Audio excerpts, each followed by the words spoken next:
एक चित्रकेतु नाम का राजा था। उस राजा की बहुत सारी पत्नियां थी। उस राजा की पत्नियां बहुत थी, पर पुत्र नहीं था, बेटा नहीं हुआ।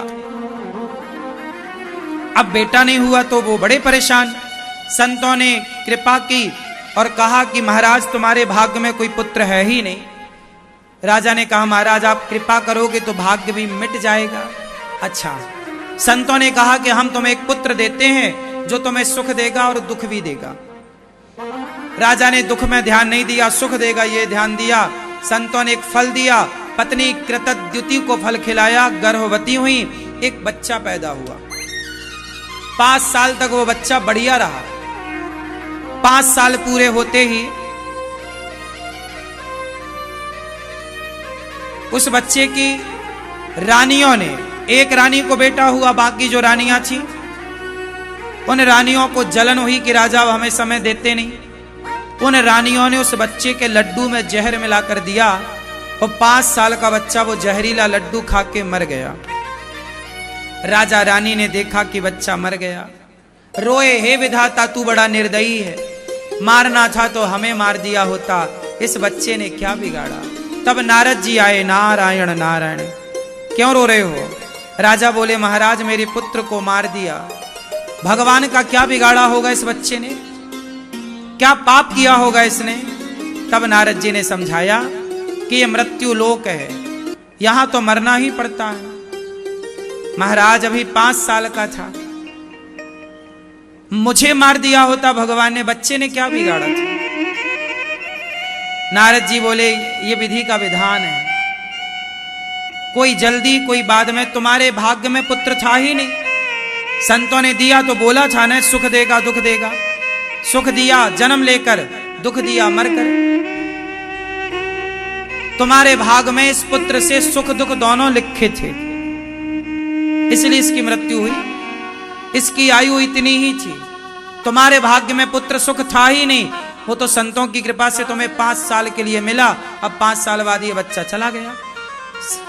अब वो राजा माने नहीं, बोले आप संत हैं, आप होनी को टाल सकते हैं, मेरे पुत्र को आप जीवित करिए।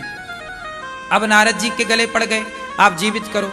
नारद जी ने मंत्र पढ़ा, मरे हुए बच्चे के ऊपर छिड़का। संत हैं नारद जी तो क्या नहीं कर सकते। वो मरा हुआ बालक जीवित हो गया। राजा बहुत खुश हुए, महाराज आपकी जय हो। अब पिता दौड़ा उस बेटे को गले से, आ बेटा तुझे गले लगाऊं। उस बच्चे ने जो मर गया था अब वो जिंदा हो गया नारद जी की कृपा से। अब उस बच्चे ने कहा आप कौन हैं। अरे नहीं जानता, मैं तेरा पिता।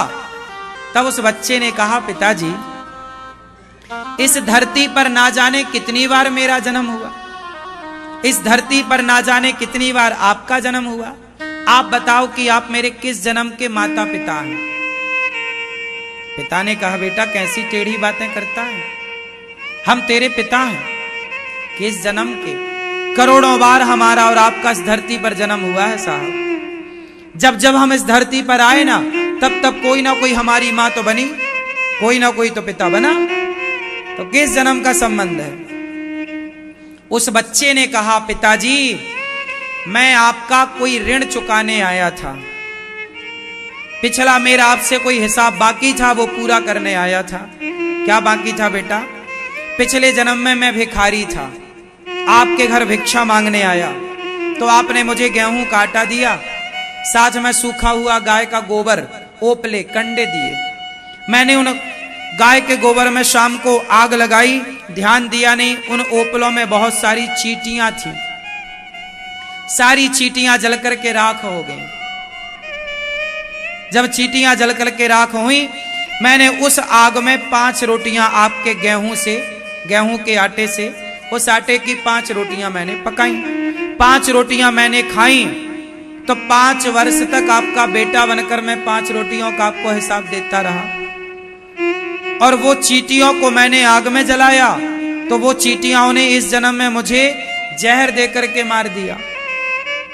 हमने उन्हें मारा, उन्होंने हमें मारा। आपका आटा खाया था, आपकी रोटियां खाई थी 5, तो 5 वर्ष तक आपका बेटा बना। वो तो भगवान को भोग लगाकर हमने प्रसादी पाई तो एक ही जन्म में सबका हिसाब किताब चुक गया, वरना ना जाने कितनी बार जन्म लेकर के सबका अलग अलग हिसाब किताब चुकाना पड़ता है। ये कह करके बेटा चला गया। राजा को समझ आ गई कि यही सत्य है। इस धरती पर जो है पत्नी पति बेटी बेटा सब अपना हिसाब चुका रहे हैं साहब, ये मानो। जिसका जब हिसाब चुकता छुट्टी।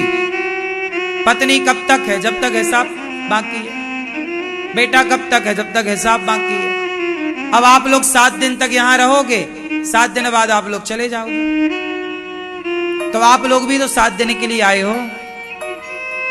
7 दिन किसके लिए आए हो? कथा सुनने। 7 दिन बाद आपका कार्य पूरा होगा, आप चले जाओगे।